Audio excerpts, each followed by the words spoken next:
गांव के छोर पर पीपल का एक विशाल और पुराना पेड़ था। गांव वालों का मानना था कि वहां एक चुड़ैल रहती है। सूरज ढलते ही उस रास्ते पर जाना बंद हो जाता था। एक शाम मुखिया जी और रमेश आपस में बात कर रहे थे। रमेश, आज अमावस की रात है। सूरज ढल चुका है। अपने घर के किवाड़ कसकर बंद कर लो, वो फिर आएगी। मुखिया जी, आप लोग अंधविश्वास में जी रहे हैं। हवा चलती है तो पत्ते हिलते हैं और आप समझते हैं कि चुड़ैल आ गई। मुझे तो आज तक कुछ नहीं दिखा। तुम कल के लड़के हो रमेश। तुमने अभी दुनिया नहीं देखी। जो लाल आंखों से एक बार देख ले, उसका बचना नामुमकिन है। अपनी जान की फिक्र करो। रात के ठीक 12 बजे पूरा गांव सन्नाटे में डूब गया। तभी अचानक सोहन के घर के बाहर अजीब सी आहट हुई। सोहन पानी पीने के लिए उठा था। ये बाहर कैसी आवाज है? जैसे कोई पायल पहनकर नाच रहा हो। नहीं, मुझे बाहर नहीं देखना चाहिए। तभी खिड़की जोर से खुली और एक भयानक आकृति सामने खड़ी थी। लंबे काले बाल, उल्टी फटी हुई आंखें और हवा में तैरते पैर। हा हा हा, सोहन, बहुत दिनों बाद इस गांव में कोई जाग रहा है। आज तेरी आत्मा मेरी शक्ति बनेगी। बचाओ मुखिया जी, रमेश, कोई बचाओ, ये मुझे मार डालेगी। अगली सुबह सोहन गायब था। उसके घर के बाहर सिर्फ खून के कुछ धब्बे और अजीब से पैरों के निशान थे। पूरे गांव में कोहराम मच गया।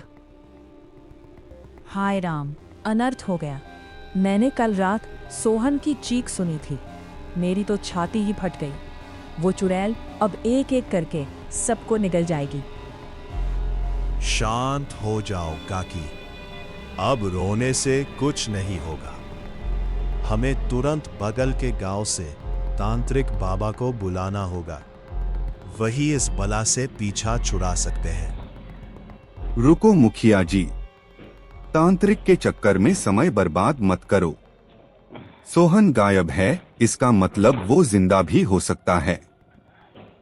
हमें लाठियां उठानी होंगी और उस पीपल के पेड़ की तरफ बढ़ना होगा।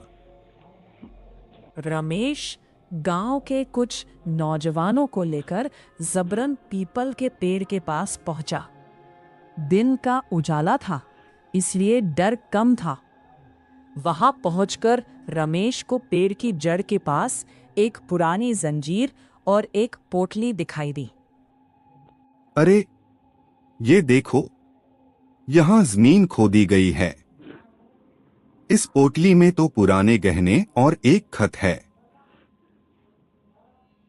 उसे मत छुओ, वो मेरे हक की कमाई थी।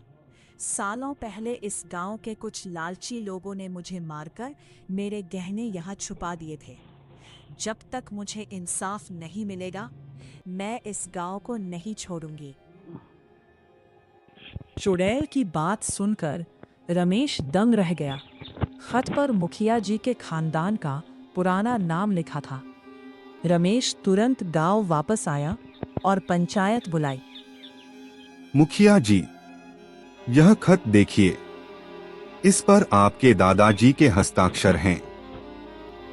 सालों पहले आपकी वजह से एक बेकसूर औरत को जान गंवानी पड़ी और आप उसे चुड़ैल कहकर खुद को बचाते रहे। रमेश, मुझे माफ कर दो। मेरे पूर्वजों ने लालच में आकर उस औरत को मार दिया था। मुझे पता था कि वो आत्मा बदला लेने आई है, इसलिए मैं सबको डरा कर रखता था ताकि कोई पेड़ के पास ना जाए। गांव वालों ने मुखिया जी को सजा के तौर पर उस औरत के नाम पर गांव में एक पाठशाला बनाने और सारा धन गरीबों में बांटने का आदेश दिया। मुखिया जी ने रोते हुए अपनी गलती मानी। पूरी पंचायत पीपल के पेड़ के सामने खड़ी थी। हे देवी, आपके साथ जो अन्याय हुआ था उसका सच आज सबके सामने आ गया है। गुनहगारों ने अपनी गलती मान ली है। सोहन भी सुरक्षित है। कृपया अब इस गांव को माफ कर दीजिए। अचानक पेड़ से एक चमकदार रोशनी निकली। चुड़ैल का डरावना रूप गायब हो चुका था। अब वहां एक शांत और मुस्कुराती हुई औरत की परछाई थी। धन्यवाद रमेश, आज तुम्हारी वजह से मेरी आत्मा को शांति मिली है।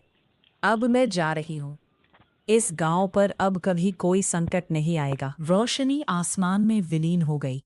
उस दिन के बाद से गांव का वो डर हमेशा के लिए खत्म हो गया और गांव वाले चैन से रहने लगे।